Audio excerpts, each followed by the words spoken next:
So we were talking about chapter number 9, जिसका नाम है corporate planning and implementation, and this is done after you have strategically analyzed the position of your own business. जब जो organization basically business strategy बनाने की बातें करती है या जो strategic management की बातें होती हैं, उसमें जो there are 3 stages of developing a business strategy.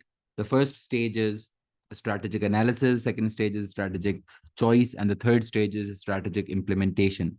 Strategic analysis is basically when a company tries to analyze their own or their current position by using SWOT, their environment by using PEST, by the industry by using Porter's 5 forces, and their core competence model, which was suggested by Prahalad and Hemil. And फिर उसमें आप BCG जो मैंने बताया था, Boston Consulting Group भी आप देख सकते हो to analyze your product portfolio. And फिर once you have analyzed your own position, then you might have different choices, different रास्ते available for where you want to go, and you have to select between the most suitable choice according to your given situation. उसको कहते हैं strategic choice, जिसमें you can decide on the different strategies using NSOF matrix. You can make decisions using, evaluate your decisions by using force field analysis, and you can also financially analyze that choice by using decision trees.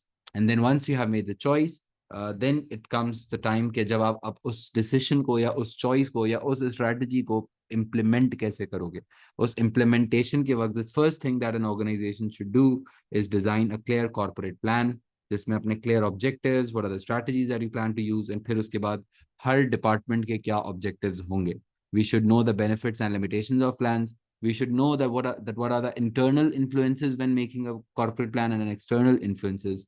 जैसे internally आप सोचोगे planning के वक्त आपकी अपनी financial condition, आपकी अपनी capacity, आपका ह्यूमन रिसोर्स का सीन क्या है, आपका किस तरह का कल्चर है.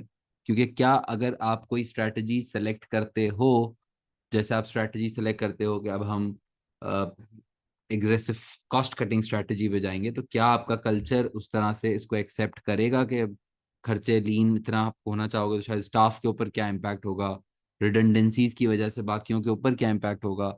तो वो क्या जो आप स्ट्रैटेजी सेलेक्ट कर रहे हो, will your corporate culture allow that strategy to be implemented.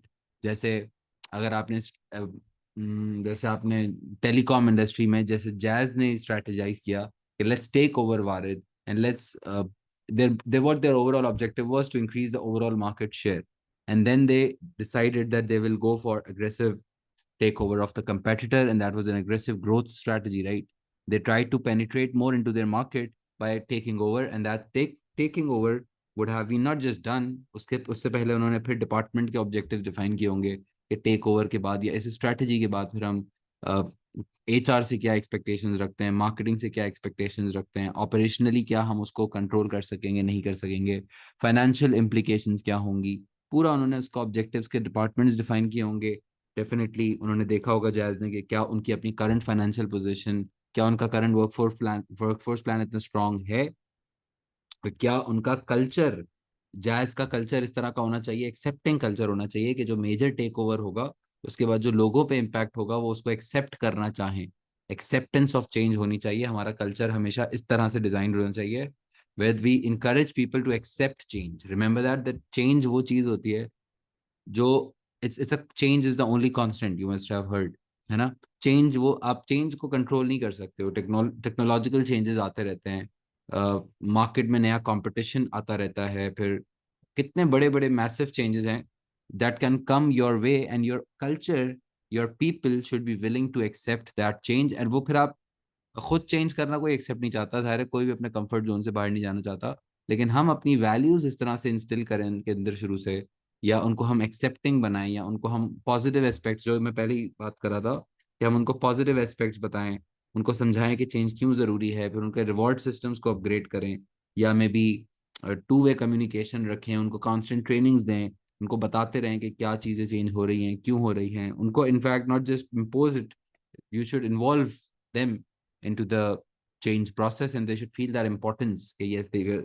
और इनफैक्ट पता है कुछ कंपनीज करती हैं उसके लिए, कोई बड़े मेजर चेंजेस होते हैं ना, जैसे टेक ओवर या प्राइवेटाइजेशन, तो उसके लिए फिर प्रोजेक्ट चैंपियंस भी बनाते हैं कि इस चेंज को इम्प्लीमेंट करने के लड़के तुम जिम्मेदार हो. प्रोजेक्ट ग्रुप्स बनाए जाते हैं कि ये ग्रुप जो है ना वो सिर्फ चेंज मैनेजमेंट के लिए इंचार्ज होगा, या हम जो अब लेबर से कैपिटल इंटेंसिव हो रहे हैं, तो उसमें लोग जाहिर है रेजिस्ट करेंगे।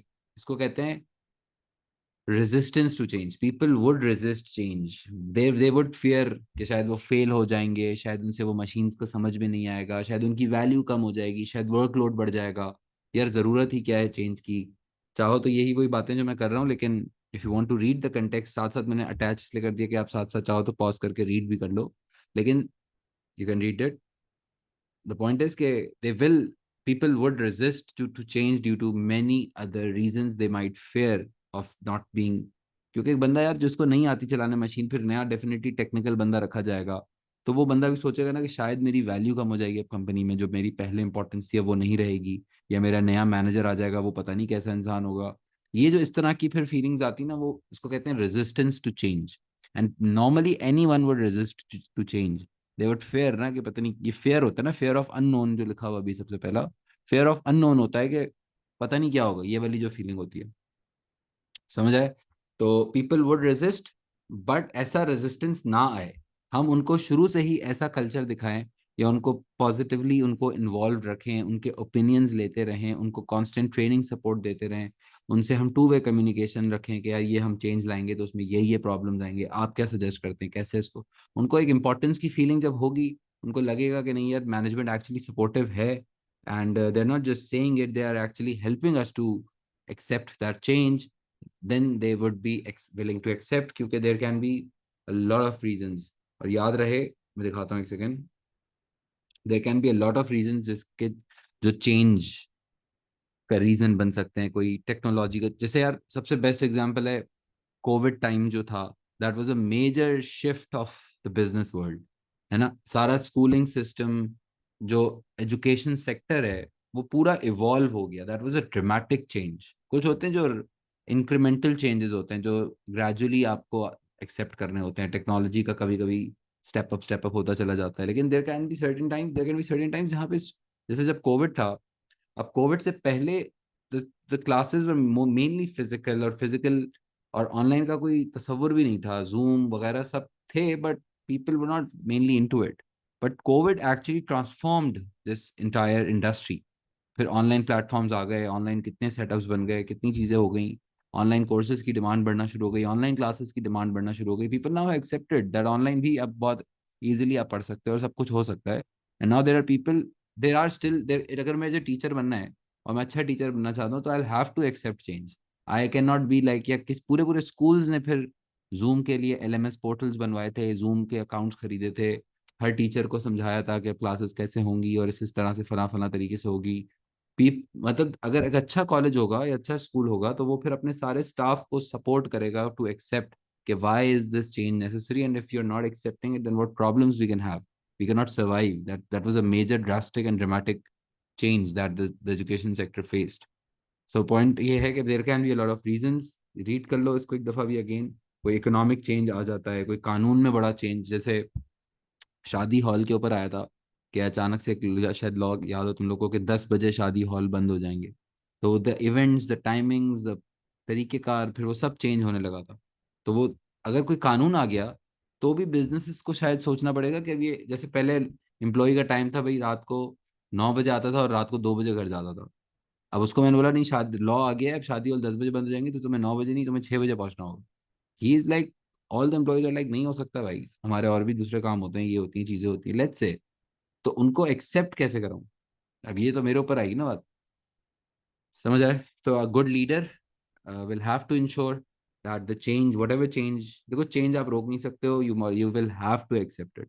और वो एक्सेप्ट आप जितना कंफर्टेबली करोगे, जितना कंफर्टेबली लोगों को करने में हेल्प करोगे, उतना आप uh, आगे बढ़ सकते हो, वरना you will have to stay back, and the business world will go ahead definitely. समझ आए?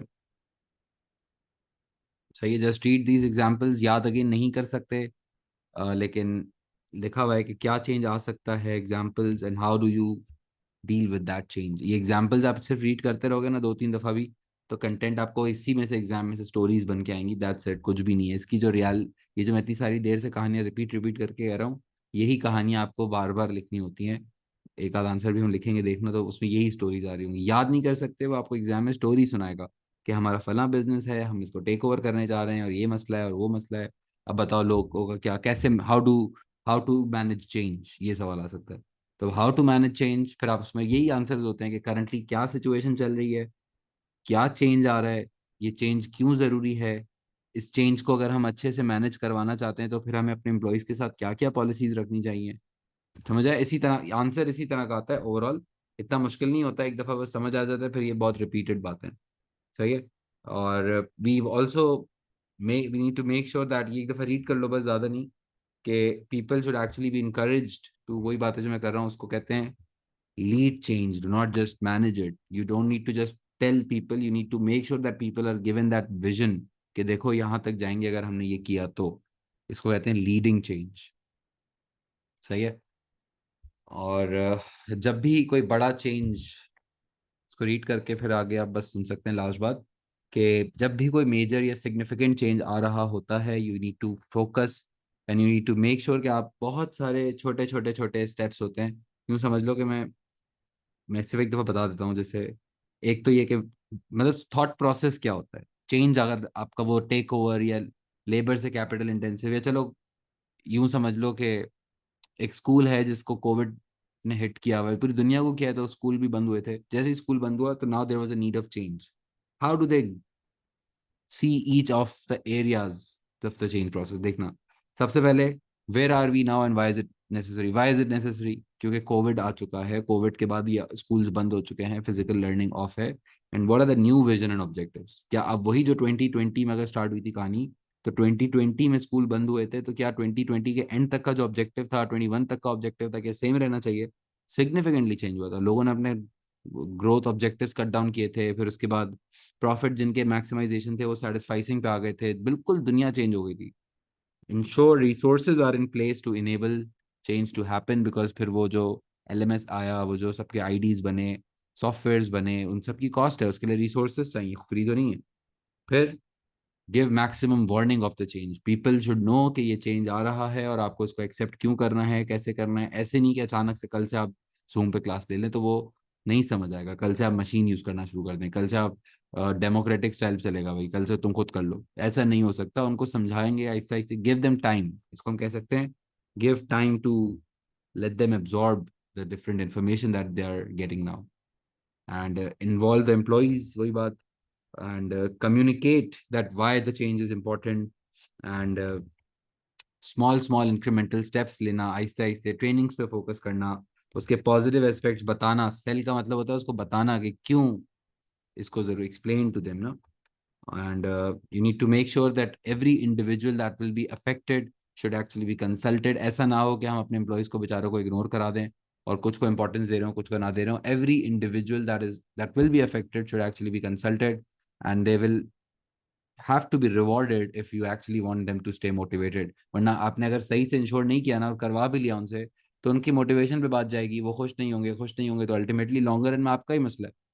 इससे बेहतर है कि जब कोई चेंज बड़ा ला रहे हो ना, तो स्लो डाउन हो जाओ, और rather than going it in a hurry, you have to slow down, you have to just be gradual with the change process। ठीक है। and that's what change management is। Exam में change management का भी सवाल बन सकता है या कल्चर से रिलेटेड बन सकता है, बहुत ही क्लोज दोनों बातें होती हैं। बस ये पता होना चाहिए कि कल्चर क्या होता है। कल्चर से एक ऑर्गेनाइजेशन की जो the values, the attitudes and the believes, ये तीन वर्ड याद रख लो। द वैल्यूज, वैल्यूज क्या होती है जो इंसान फॉलो करता है अपनी जिंदगी में। attitudes, the way they behave with each other, and the beliefs, that thing that they exist for, कि क्यों वो ऑर्गेनाइजेशन एग्जिस्ट करती है, वो बिलीफ उनका स्ट्रांग होना चाहिए कि हम भी, मेजोरिटी ऑफ द कॉजेज, यही एग्जाम में भी इसी तरह से आता है, that there should be a clear belief that the business exists for the society, for the upbringing of the society, कह लो, या कैसे कि सोसाइटी को हम कुछ कंट्रीब्यूट भी करें। इट्स नॉट जस्ट कि पैसा कमा लें।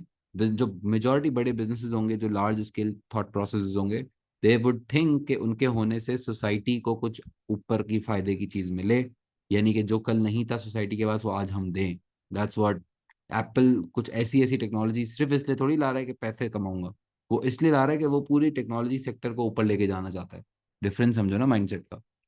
समझ आए? And that is all for corporate culture. एक दफा पहले बुक रीड कर लेना, नोट्स रीड कर लेना, and then you can maybe watch the next class, ये क्लासेस देख लो, उसके बाद फिर बुक रीड उसकी जरूर कर लेना, ठीक है। That's corporate culture.